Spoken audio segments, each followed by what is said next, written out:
السلام عليكم ورحمة الله وبركاته. الحمد لله رب العالمين الذي علمنا ما لم نعلم والصلاة والسلام على النبي الأعظم وعلى آله وصحبه أجمعين ومن تبعهم بإحسان إلى يوم الدين أما بعد.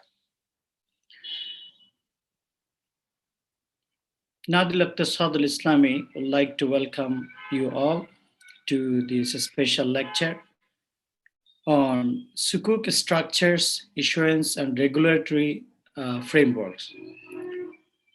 As part of the programs, lectures, and trainings being conducted by Nadil Iqtisad al-Islami, today's lecture is one of the most important lecture for beginners or learners or students. So we would like to welcome especially today's guest speaker, Dr. Habibur Rahman, who is senior lecturer in the University of Sultan Zainul Abidin, Malaysia. He was previously assistant professor at the International University of Agadir, Morocco, and he is also one of the professionals and specialist in the Islamic banking and finance, who has many publications and articles, and as well as he published books, few books.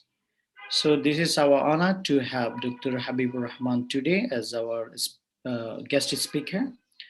So today, inshallah, we'll know about the sukuk, uh, definition of sukuk and industry outbook, and what is the introduction to sukuk placement in the Islamic financial system as well, and sukuk bonds and stocks and many more about sukuk, as this is one of the demanding topic today in the field of Islamic banking and finance.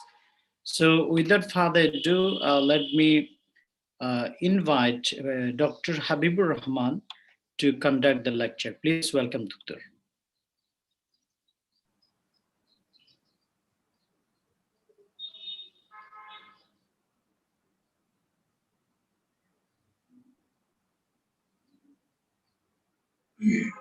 Bismillahirrahmanirrahim.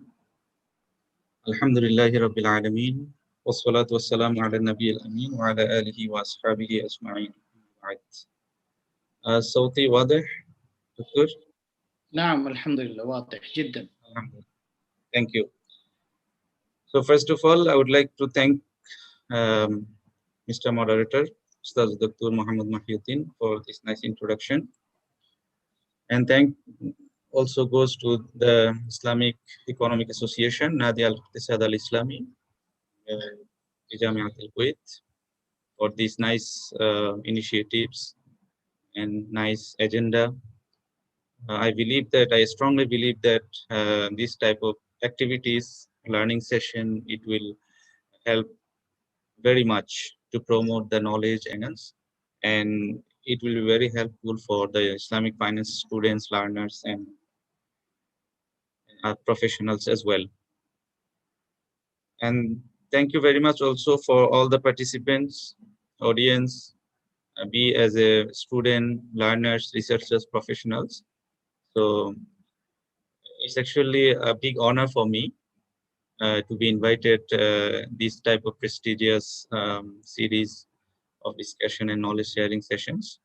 So I always try to do my best to share whatever I have in terms of experience, knowledge, and other things. Wabillahi tawfiq wal hidayah. Okay, so inshallah, today our talk will be today on sukuk. Yes, inshallah, another session as well. So today our focus on the sukuk and their structures, right? Sukuk, what is sukuk, and aina tujadi sukuk fi nizam al-mali? Where does it place? Where do sukuk place in the financial system? And also we talk about the structure. There are various structures based on the Sharia compliant contracts. So this is our agenda today. We'll share a little bit on the sukuk industry outlook, right, to get a little idea on the sukuk, placement of sukuk in the market, followed by the placement of sukuk in the financial system definition, and difference between sukuk, bond, and stock, right? And also there are primarily and mostly two categories of sukuk. One is called asset-based, another is called asset-backed, right? There is also some other classification, asset-light or asset-covered. So we'll focus these two because these are most dominant. And also, finally, we try various types of investment certificates or various structures of sukuk, right? Based on lease-based, sale-based, partnership-based, and agency-based. Okay. So this is about the industry outlook of sukuk.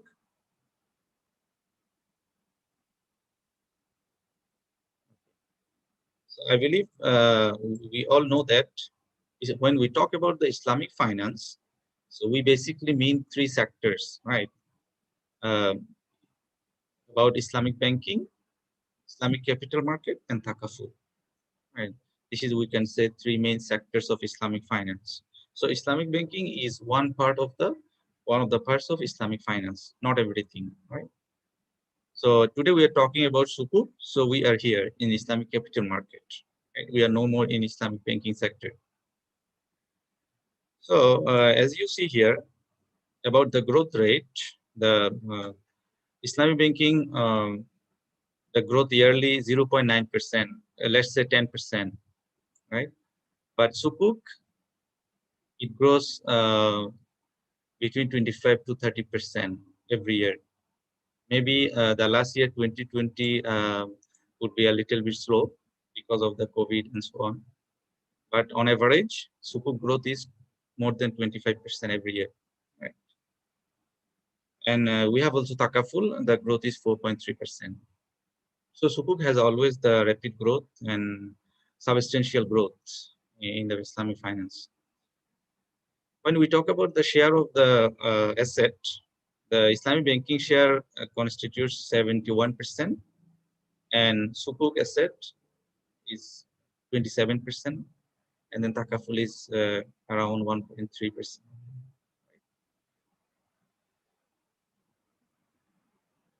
This is the data up to 2018. This data I have taken from IFSB, Islamic Financial Services Board. I think we become familiar, right? Last session we discussed also about Islamic Financial Services Board, IFSB. So the sukuk outstanding asset by 2018 is 530 billion, right? out of um, out of 2.1 trillion of Islamic finance asset. So the sukuk asset total of Islamic finance asset is 25%, while Islamic banking is 71%, right? We already showed the previous slide.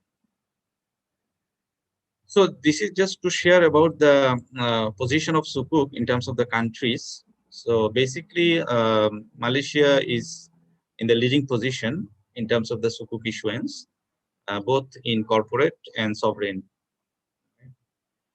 You see overall Malaysia 35%, followed by Saudi Arabia 23%.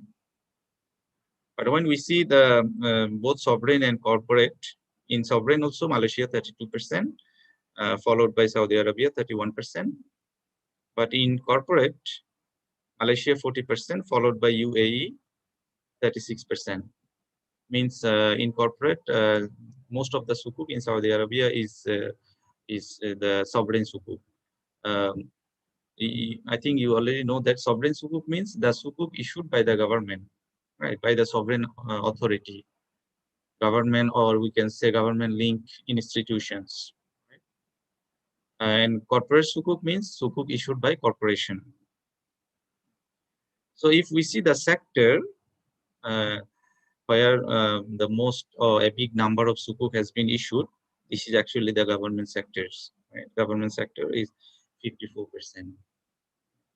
So this is, so just we understood that sukuk has a very big demanding position in the market, and it is always increasing around 25% per year. And I think many development projects nowadays has been performed or conducted based on the sukuk. The fund are collected and raised based on the sukuk, because this is the only, I mean, I can say that only one demanding Islamic instrument, right? The Islamic way to raise the fund for any project. Okay, so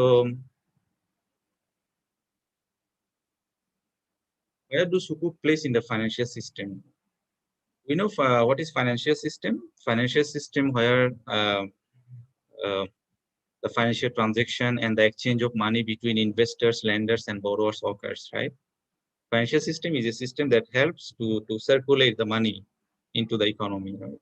So it helps to take the fund from the surplus unit and to provide fund for the deficit unit, right? And this circulation or this connection can be done two ways: mubasharatan or ghayr mubasharatin, indirect finance or direct finance, right? Ghayr mubasharatan means through the financial intermediaries, financial institutions like banks, takaful, unit trust, and many other, right?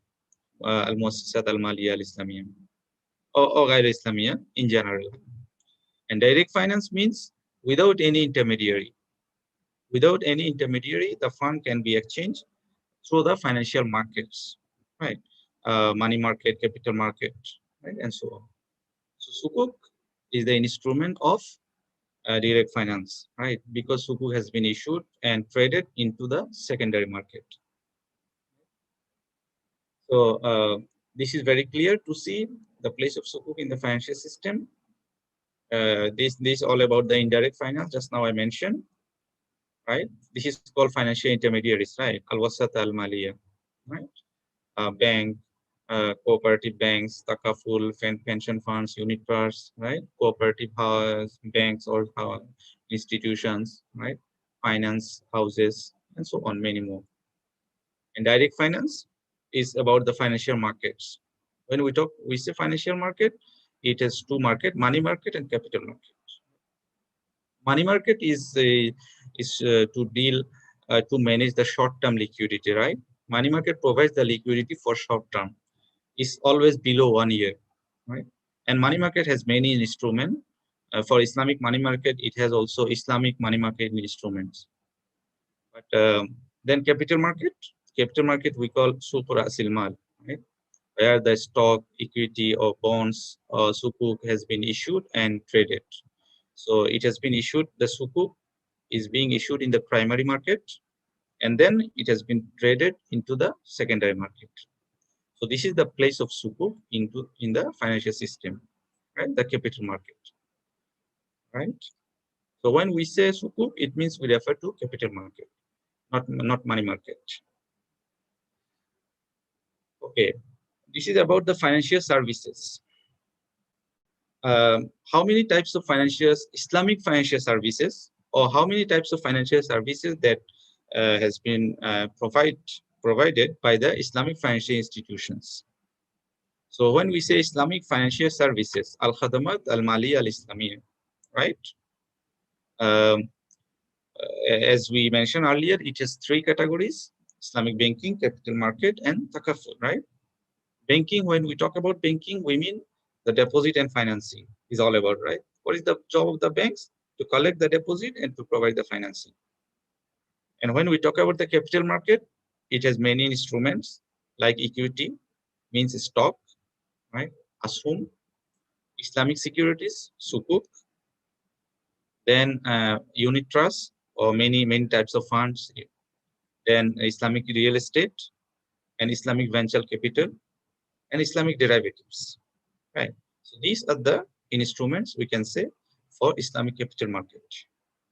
So sukuk is here.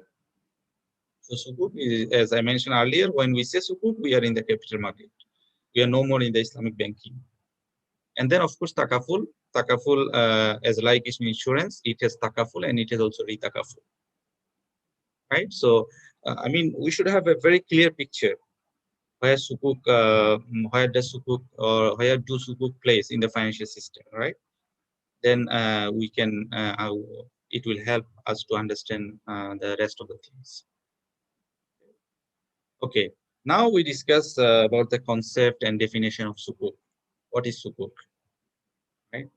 So sukuk, I think the Arab, they are very much familiar with the word sukuk. It is the plural of sak, right?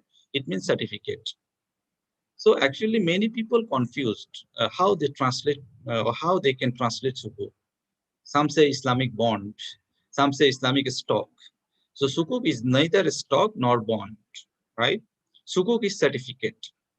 So what is certificate? Investment certificate, right? Al-Wathaiq al-Istismariya. Shahada al-Istismariya, investment certificate. But because sukuk in Islamic, so we can say sukuk means Islamic investment certificate, right? Nothing else. Islamic investment certificate that has been secured, right? So the word sukuk is not new. It is found in the classical literature. Maybe the context is the different, but the word sukuk is found. This is the narration from Al-Muwatta, narrated by Imam Malik, rahimahullah. So he has been informed that at the time of Marwan ibn al-Hakam, right, there was called sukuk, means that sukuk referred to basically the ration card, right? The ration is given by the government, or authority. So authority provides a certificate. So when they show certificate into the shops or the store or the suppliers, so they will give them the foods and other things. So that sukuk refer to the ration card, right?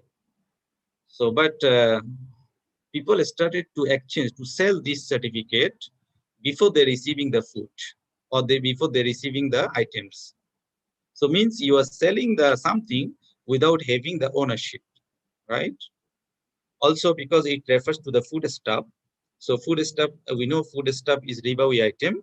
So it can be exchanged only on the spot basis, right? So when people started to trade with that sukuk, right, then Zaid ibn Thabit and some other companions of the Prophet, they come to the Marwan and said, how come you legalize the riba, right? Then Marwan surprised, and what's that? How can I legalize the riba? Then they said, this sukuk, people are started to trade with this sukuk before they receive the items, before they receive the underlying foods and so on. Then Marwan said, okay, uh, take back, right? Take back all these sukuk. So means this maybe, or even though this is in the different context, but we found the sukuk, right? And the common thing is this sukuk, it refer to something that we can say in our language now underlying asset. So this certificate is not valueless. This certificate has something, food stuff or some other valuable things, right? So the same goes nowadays sukuk. Nowadays, when we say sukuk, it must have any underlying asset. This asset can be any project, can be any other business, can be any asset, tangible or intangible, whatever, right? So this is the common point between the sukuk in the classical context and sukuk in the modern day context. Okay, we found that EOFI give the definition of sukuk how investment sukuk represent a common share in the ownership of asset made available for investment, right? Means uh, when we it says sukuk, means it refers to something underlying asset, right? Sukuk, when you have a sukuk, means you become the owner of an asset. Based on that asset, that sukuk has been issued, right? So sukuk cannot come out of nothing. That's why it becomes Islamic, because it has something underlying asset. Okay.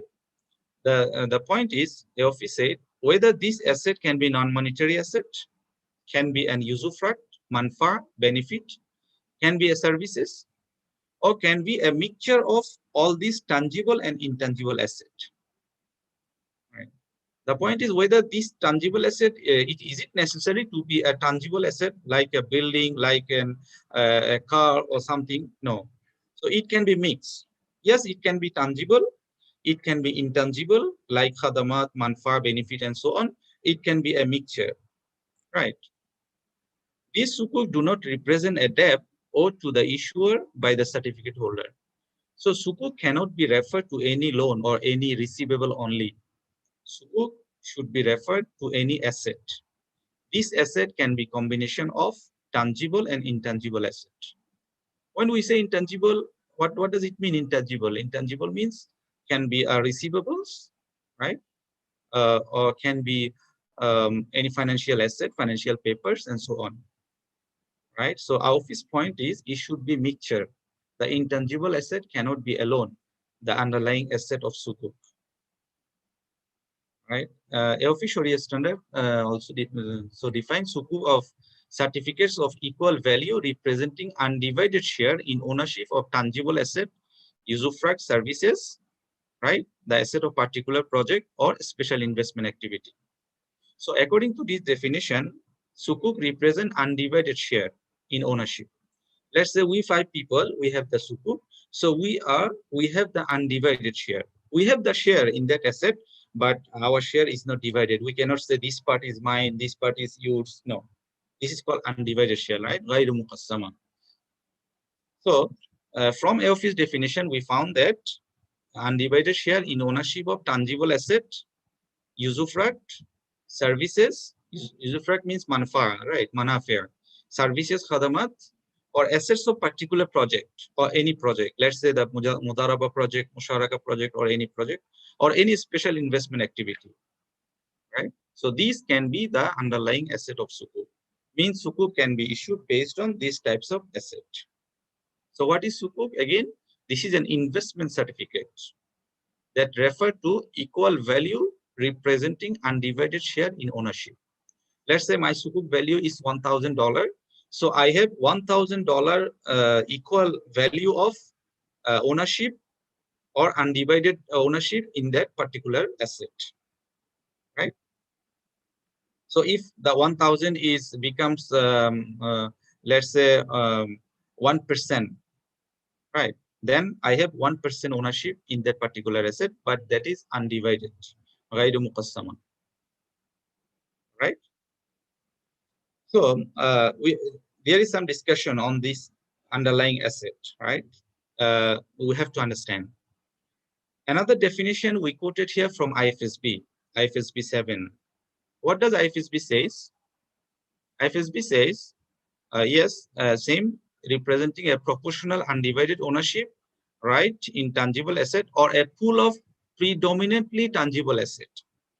This is an extra element we found in IFSB's definition, that IFSB says, yes, the underlying asset can be a combination of tangible and intangible asset, but tangible asset should be predominant, should be more, right?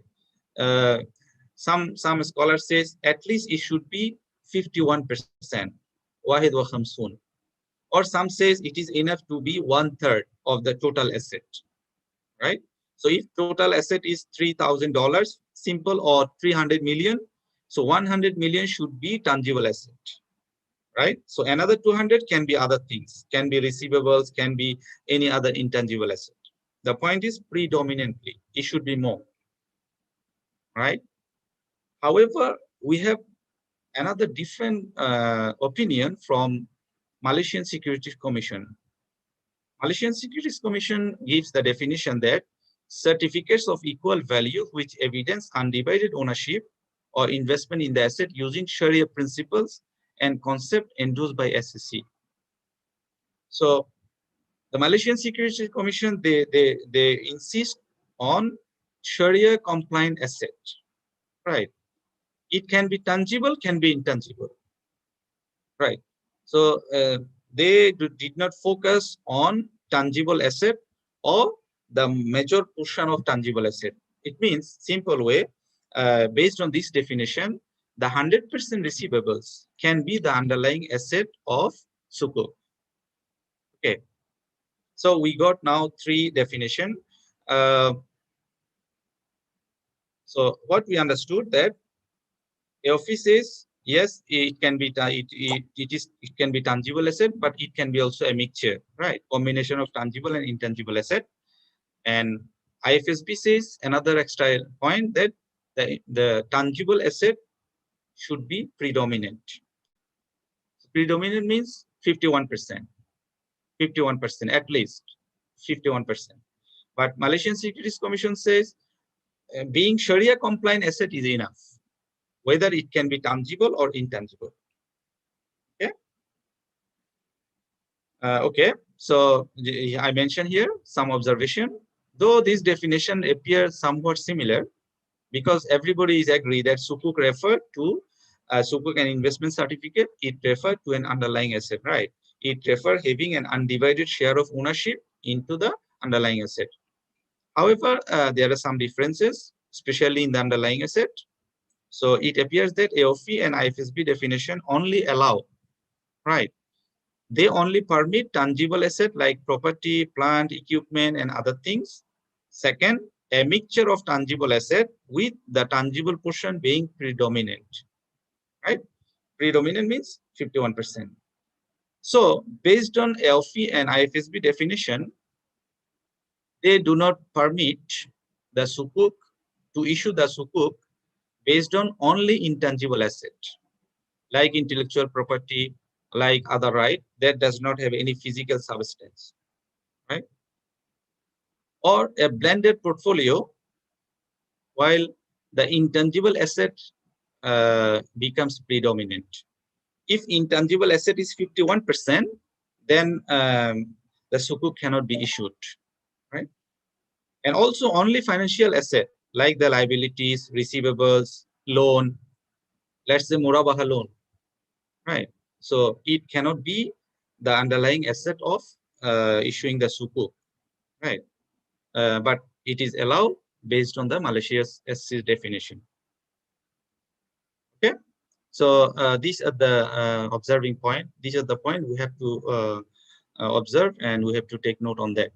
Okay, so SC Malaysia, Malaysian Securities Commission Sharia Advisory Council, they recognize financial asset like receivable, like debt, of course, Islamic receivable from Sharia compliant activities as permissible underlying asset for the issuance and trading of sukuk, right? Unlike the IFSB and AOFI. So means SC Malaysia allow for the trading of sukuk which have been 100% receivable at par, premium or discount. While majority of the scholar outside Malaysia, they allow for the trading of sukuk if the majority of the underlying asset are physical asset and financial asset. And the financial portion of the mixed portfolio should not be exchanged except at par value. Right? So this is the point also like buy or dine, sale of the loan, right? Selling the loan. So like we may discuss later on about the salam sukuk. Salam sukuk cannot be traded in the secondary market because it refers to a loan, right? A debt, a liabilities. So a loan cannot be traded at discount. This is Bayudain, right? But since Malaysia, they recognize or they allow the Bayudain, so according to them, the 100% receivable can be the underlying asset of sukuk, and that sukuk can be traded at discount, at par, or at premium. Okay, so so far this is about the discussion on the definition and concept of sukuk, right? We know simply sukuk is investment certificate, but there is discussion on the underlying asset because sukuk can be only issued based on an underlying asset, right? So that underlying asset should be tangible asset, number one. Can be a combination of tangible and intangible, but tangible asset should be 51% at least, predominant, right? Number three, only financial asset or only receivables or only intangible asset cannot be the underlying asset of sukuk. Okay. Okay. So when we talk about the sukuk, this is not a simple investment certificate, right? You invest in my business, then I give you a certificate. Actually, this is not that simple. Sukuk, this is securities, Islamic securities. or investment certificate that issued based on securitization, right? So what is securitization? We have to understand what is securitization. In a general concept, securitization means transforming an illiquid asset into a liquid asset, right? Let's say I have a building, but I cannot do a business or I cannot fund any money with that building, right? So that building is illiquid asset, means it's not easy for me to convert the building into the cash. So what I have to do, I have to go for a securitization process. So through this securitization process, I can convert this building illiquid asset into a liquid asset. I can issue some financial papers based on this building, and that paper can be traded, and I can do business or can be traded into the capital market, and I can raise fund also by trading or by doing business with that financial papers, right? So this is the process of securitization. Okay, so securitization means the raw asset. Let's say the financial promises, receivables. Let's say a bank has $100 million receivables that will be matured after 20 years, 30 years. So the bank does not want to wait until the 30 years, right? Well, what they do, so they securitize it and they can sell it immediately into the in the secondary market, maybe at discount. So they will get 80 million out of 100 million cash, right? So rather waiting for 30 years, they can manage the cash right now, right? So this is the securitization process all about, right? So the main feature of securitization is cash equivalence, liquidity, and tradability.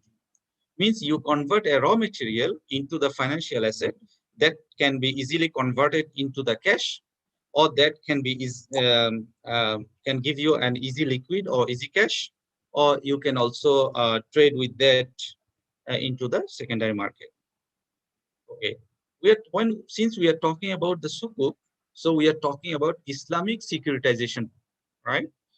So for Islamic securitization, it should comply with Sharia principles, right? So that's why we have to follow some procedures, some process, and some principles.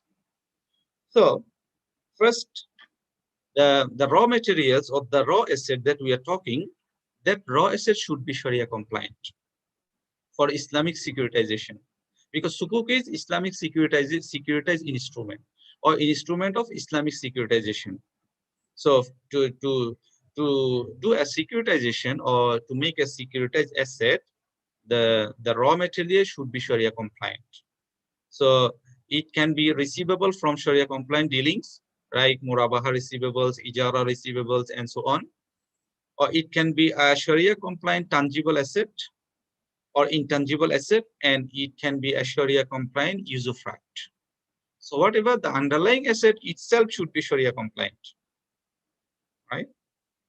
So when we say Sharia compliant asset, for asset selection, we can follow some benchmark. As you know, some Sharia indexes like Malaysian Securities Commission Sharia Index, Dow Jones, and also other global Sharia index, they provide some benchmarking, right, for the screening process. For example, for any non-halal activities, they allow up to 5%. So if any asset or any business has 5% non-halal income, they can be still considered Sharia compliant asset, with the condition that the provision coming from 5% that should be channeled to the charity. And also, when we say Sharia compliant raw materials, raw asset, the tangible should be majority portion. Just now I mentioned 51%. However, some allow or and follow the rule of 1/3. The rule of 1/3 comes from the hadith. The Prophet mentioned, "As-sulus wa sulusu kathir." Even though the hadith in a different context, but they got the idea of 1/3 from that hadith. Right?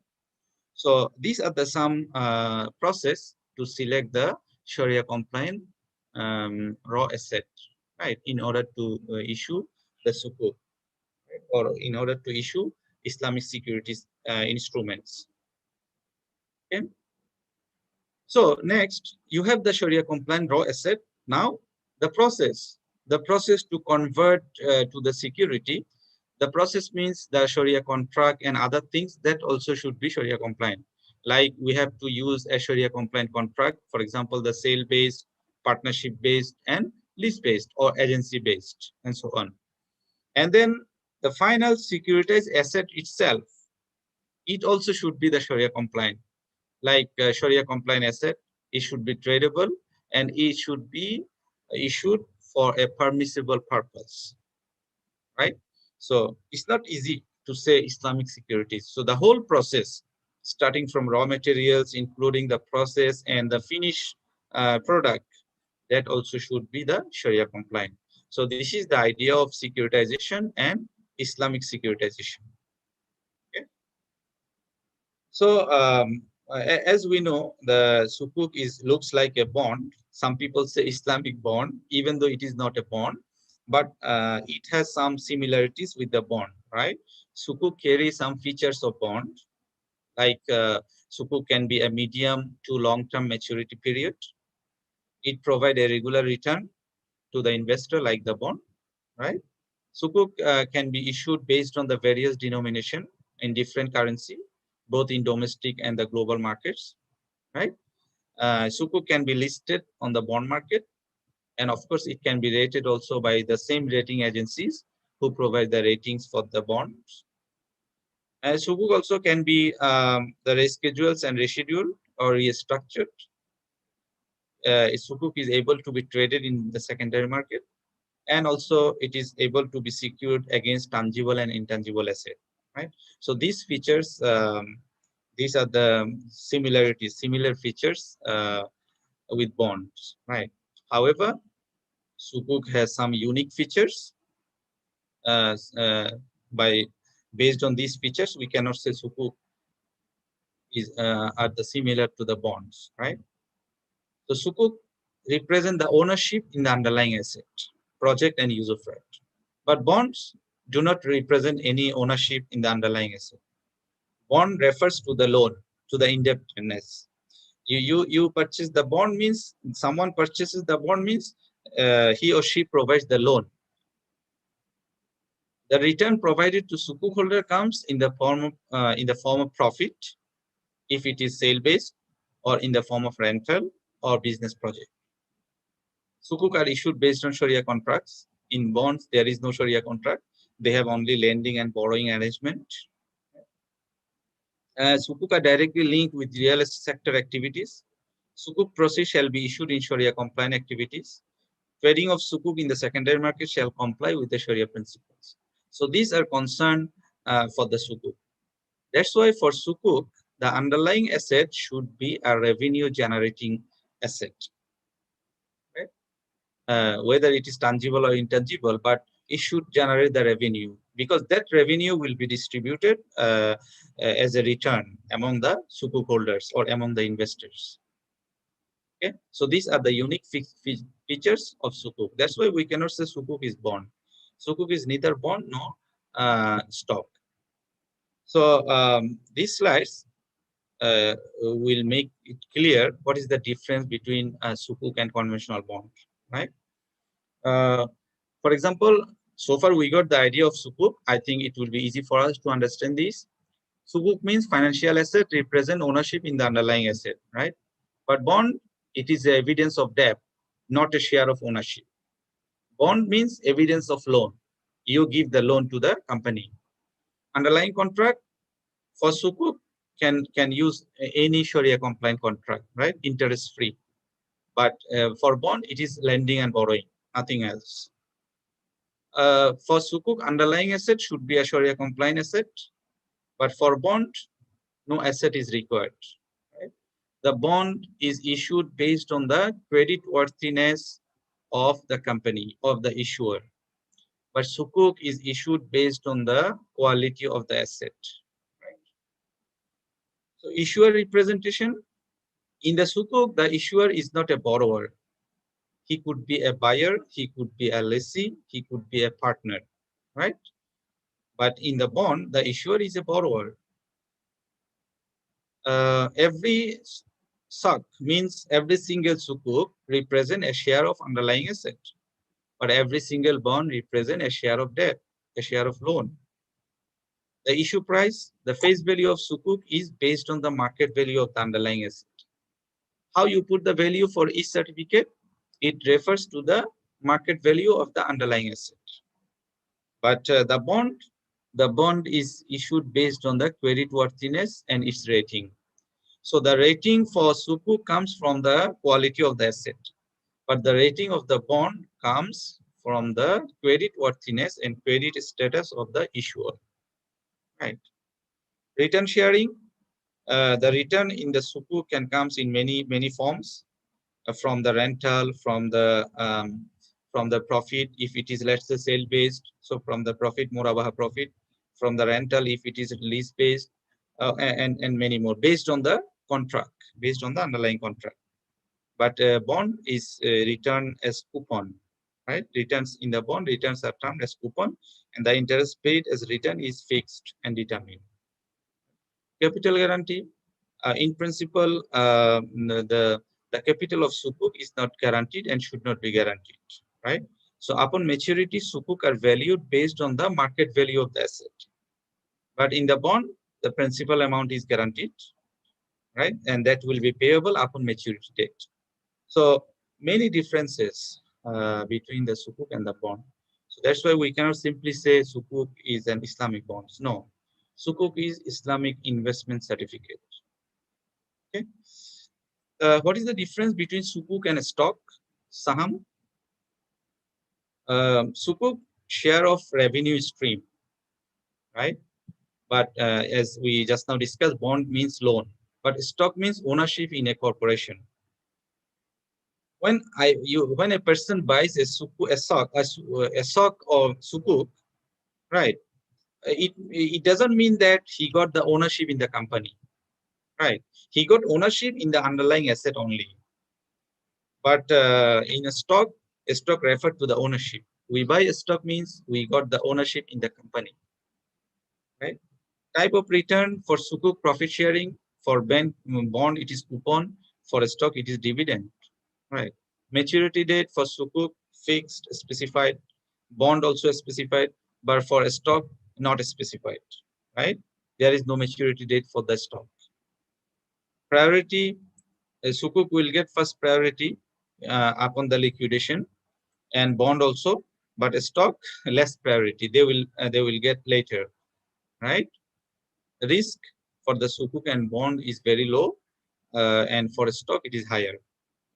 Voting rights for sukuk and bond, no voting right, but for the stock, we know that the stockholders they can vote in the AGM, the shareholders, right?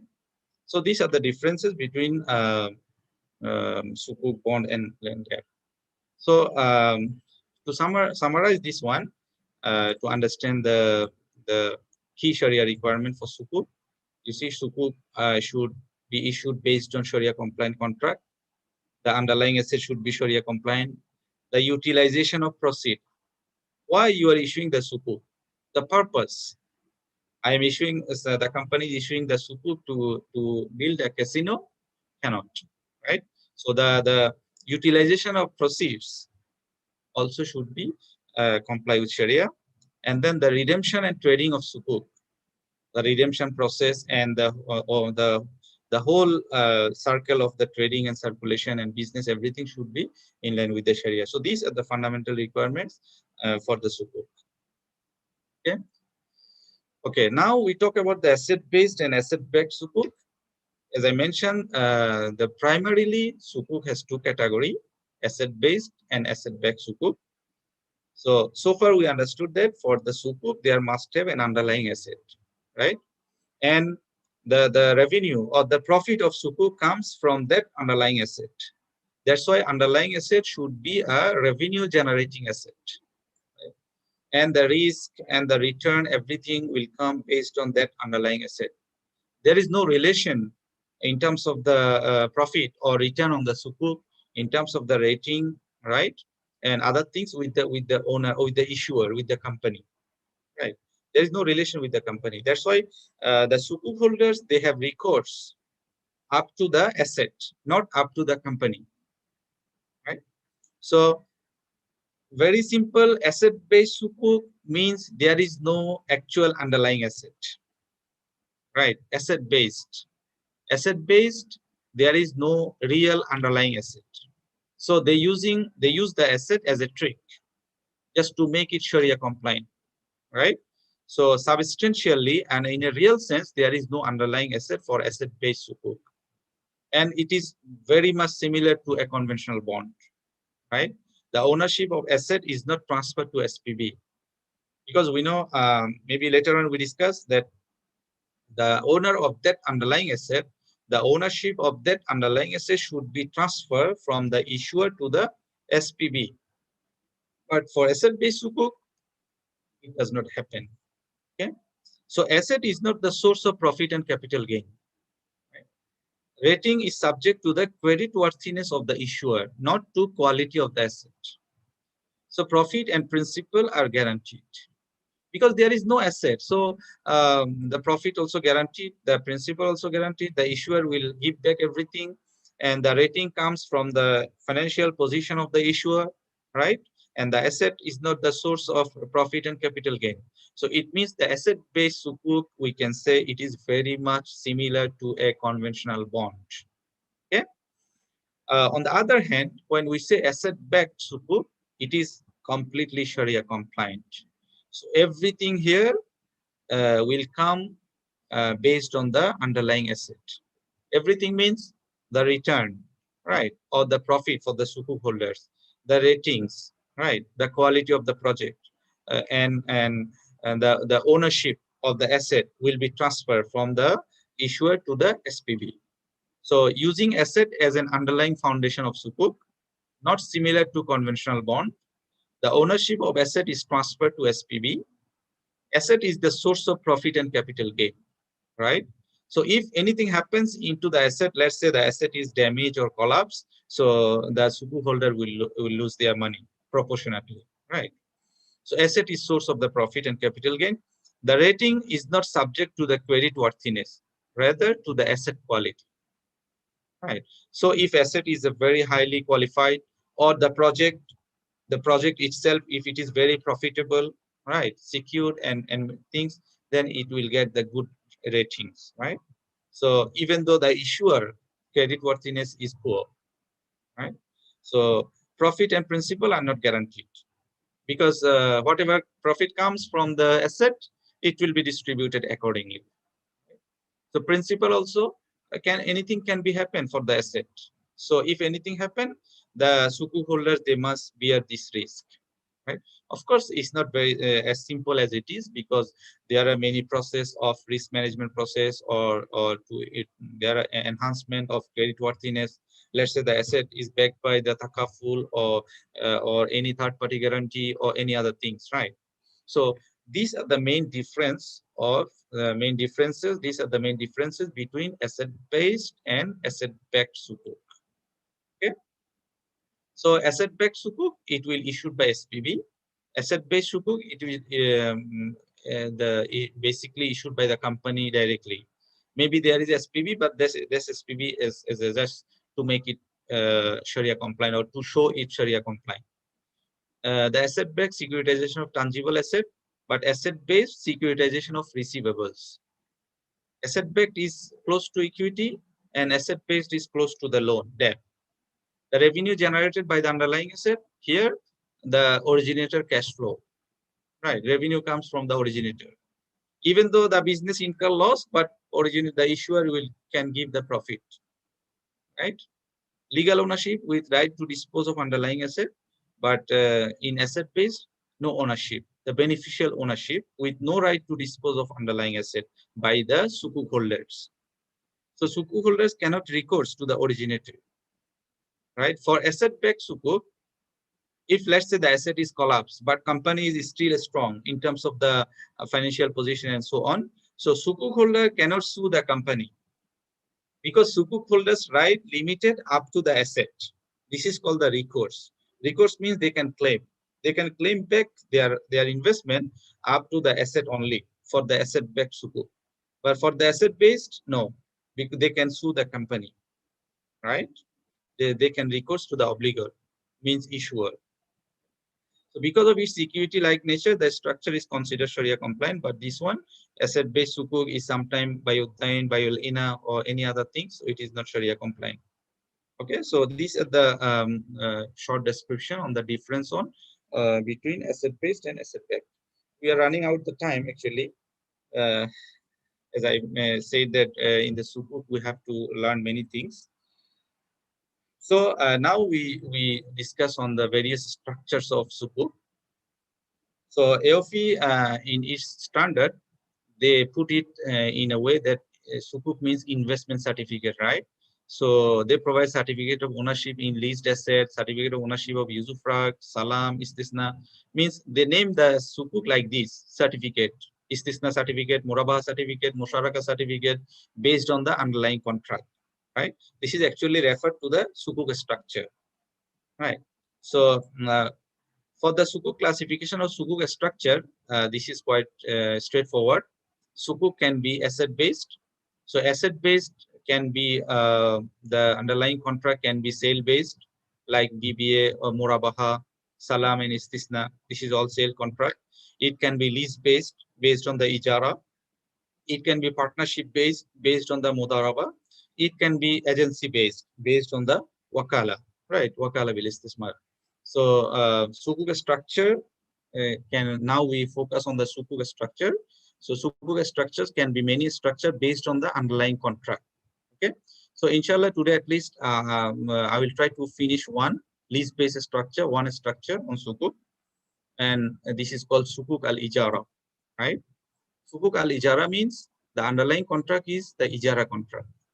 Okay. The underlying contract is ijara contract, sukuk ijara. Sukuk ijara is very much popular and widely practiced, widely used as an underlying contract of sukuk. Okay, so how a sukuk can be issued? Uh, this is we discussed detail in the sukuk issuance process actually. So for the sukuk issuance, of course, you have an issuer, right? A company that want to issue the sukuk, and then you have an SPB. SPB is basically a trustee.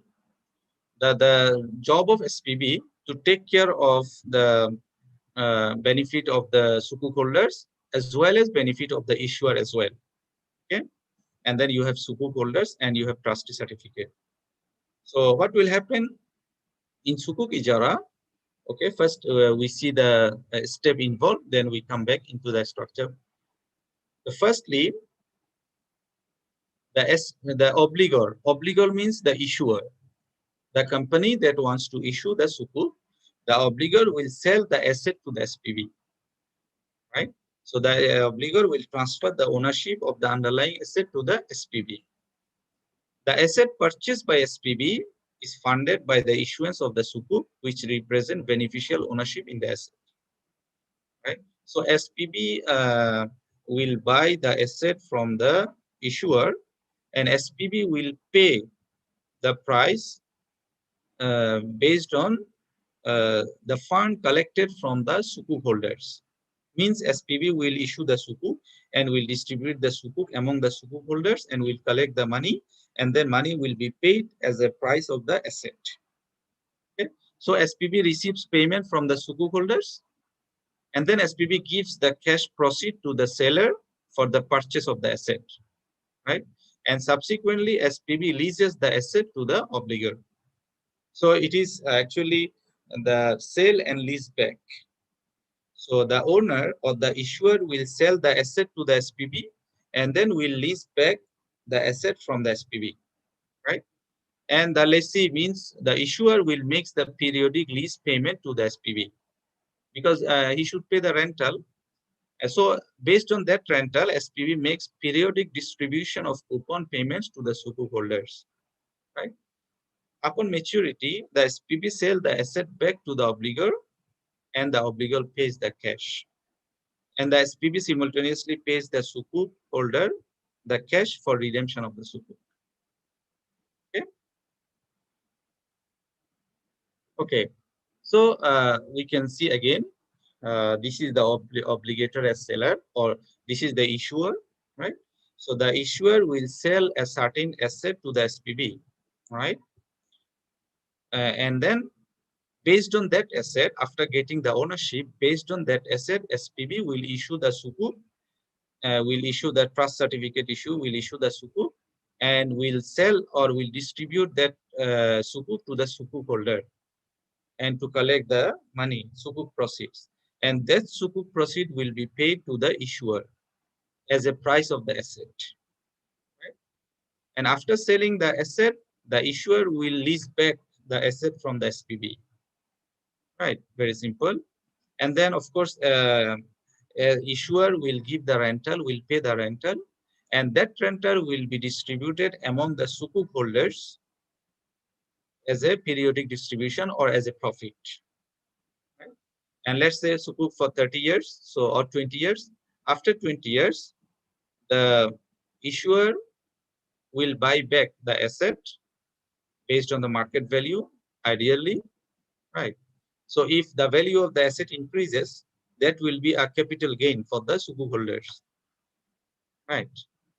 And then they will redeem the certificate. Means SPV will collect back the sukuk certificate.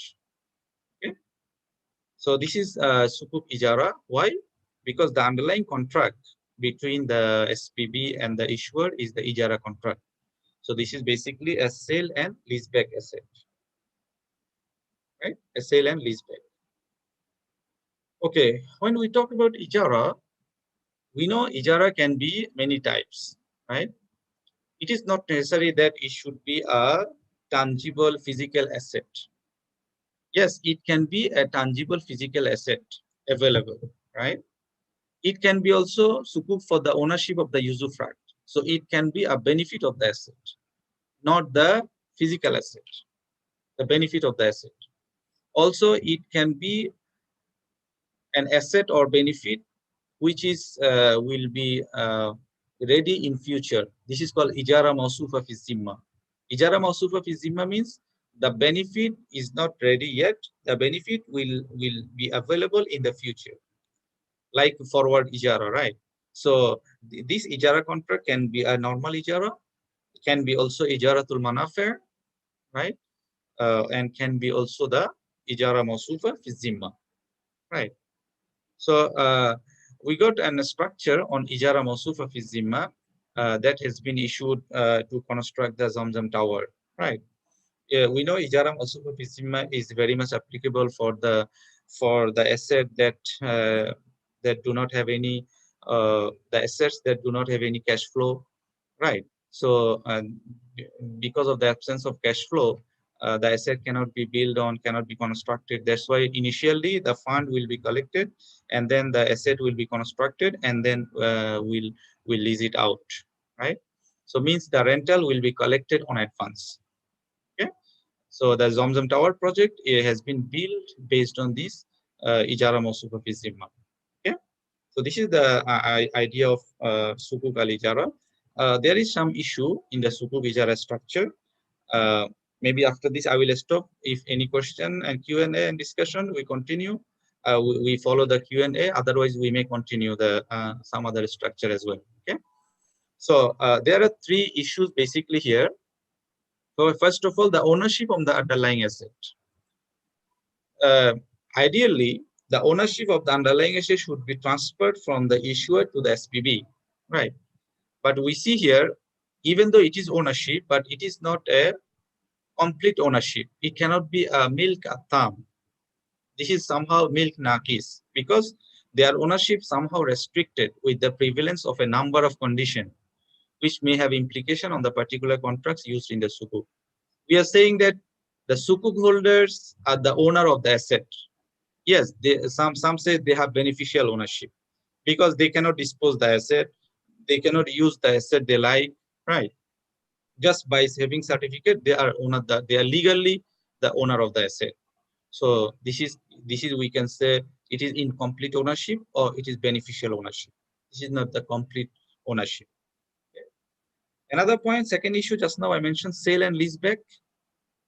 There are different opinion. Some says sale and leaseback, it is like the buyback agreement, right? You buy your ina. you sell and you buy back. So this is controversial, we know. But some says no. We by following by observing the rules of the sale contract, it can be permissible, right? So majority says the sale and leaseback is not exactly like by Yoraina, right? However, the Islamic Fiqh Academy of OIC, they say it is not permissible, but it has been practiced widely. Another controversial point is the purchase undertaking with nominal value. Right? This is very much sensitive for the partnership sukuk. We'll discuss later on details. Here, just to discuss briefly, purchase undertaking is what?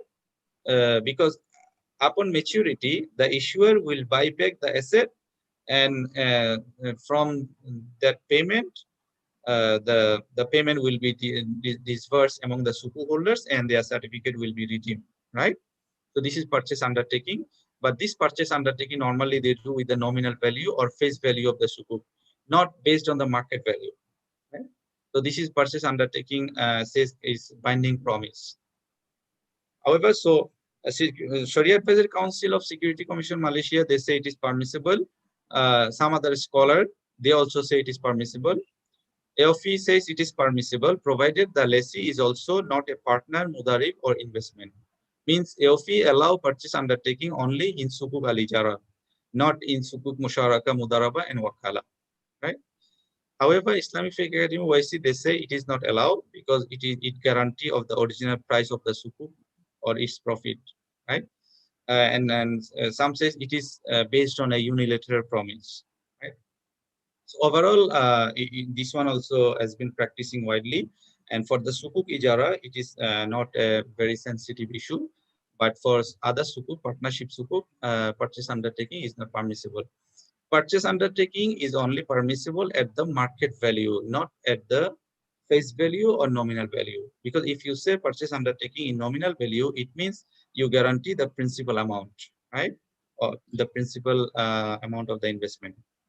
So I may stop here for a while, Dr. Mahiuddin. Then if there is any Q&A, we follow the Q&A. Thank you very much. Thank you very much, Ustaz. MashaAllah. So let's see the questions first. Written question we can see here from Mr. Nasir Khan. Can we get the recording of the webinar after the webinar when program ends? Yes, you please stay tuned with Nadil Iqtisad al-Islami, Qanatil Nadil Iqtisad al-Islami في Telegram, in Telegram ID, and also we have Facebook page Nadil Iqtisad al-Islami, as well as in WhatsApp group. So you may contact Nadil Iqtisad al-Islami to get the recording, inshallah. And as well as we have YouTube in Nadil Iqtisad al-Islami YouTube channel. So the speech is being recorded in YouTube as well. So you can find the lecture in YouTube channel of Nadil Iqtisad al-Islami. Brother Zakaria, do the sukuk owners have the right to intervene in the management of the sukuk issuer? Yeah, Dr. Habib.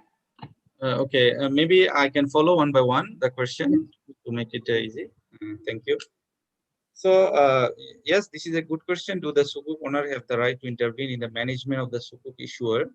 A simple answer, basically no. Right. However, sukuk holders, there is one entity, they become the representative of the sukuk holders, like sometimes SPB. SPB also can play a role of trustee on behalf of the sukuk holders. So if sukuk holders, they have any issue, they have any opinion, any view or anything, they can raise that issue through the SPB, right? That's the thing. And also, yes, they always can raise the issue through the SPB. I think that's fine. Okay, thank you. Next, okay. Hadith and Hayakil wa Istarati Sukuk fil Bunukil Islamiyah. Yes, we have started. So just now the Istarat, the issuance of Sukuk, we will discuss later on. But hierarchical, we just now finished the structure, lease space structure, right? Sukuk alijara. Being an investor or a certificate, I would like to know if the sukuk is a collateralized transaction, meaning if there is a default scenario, those underlying assets can be considered as collateral. Yes, exactly. Exactly. And this is the beauty of the sukuk, because anything happens, if the asset is exist, if means the asset is perfect. Let's say the business or other things is not doing well, but there is asset, so the sukuk holders can recourse, means can claim back their money from that asset. And this is exactly happened in the Cayman Island sukuk, right? The Cayman Island sukuk, the sukuk holders, they got back their capital, their 100% capital, because the Cayman Island sukuk has a perfect asset, and that was perfectly the asset backed sukuk. So if the sukuk is asset backed, means there is exactly and really a real asset is available, then sukuk holders can get back their principal, their investment from that asset. So in that sense, the asset can be considered as collateral. Yes, that's why it is called underlying asset.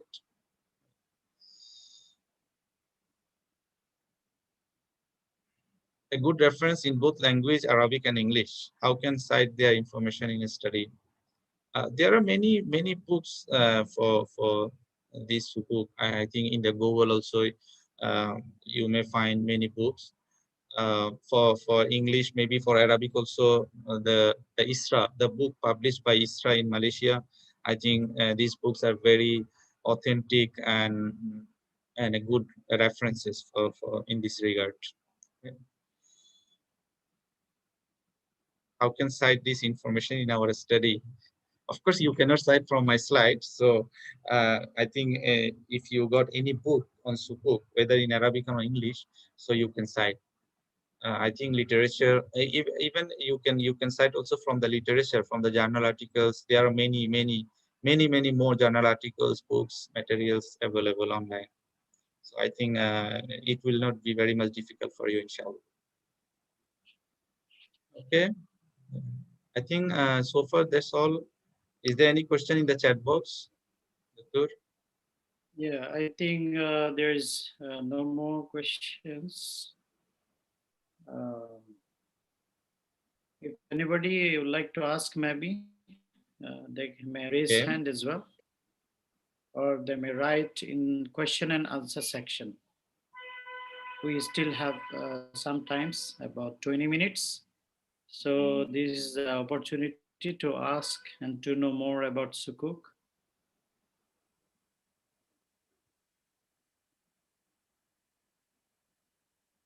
I saw some hands raised during my presentation.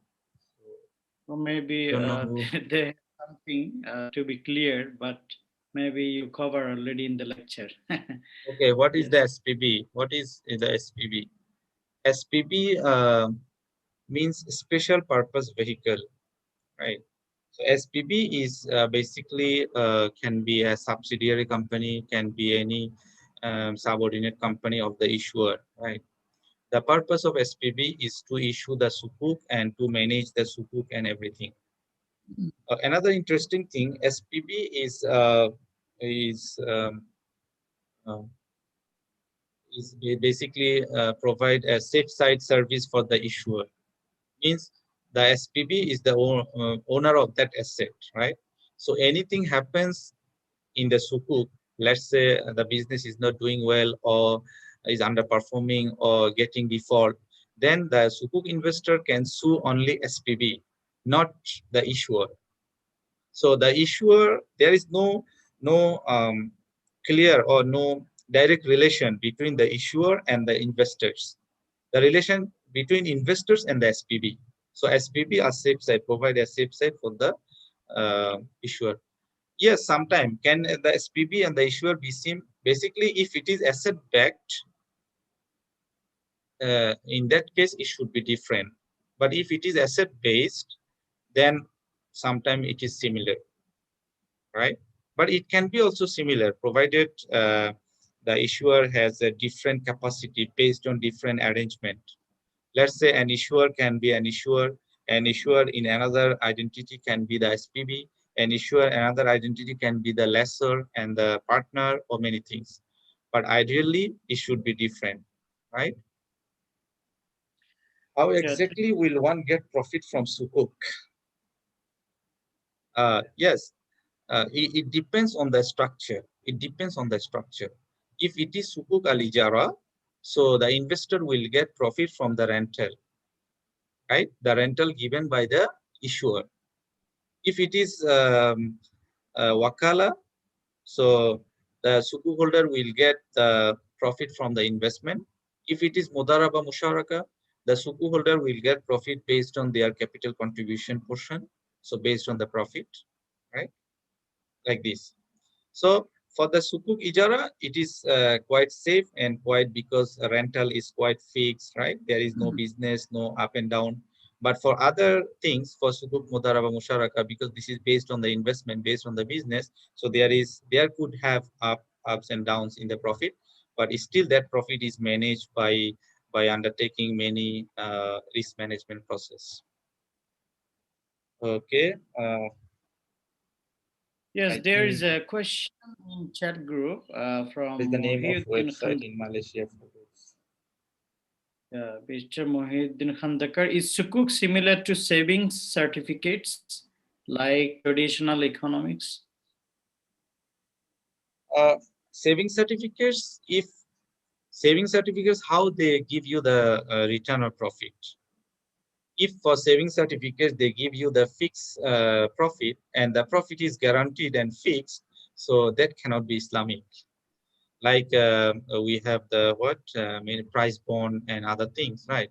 You buy the saving certificate or you invest or you put your money there and you will get the fixed return and also your capital also guaranteed. So that cannot be Islamic, right?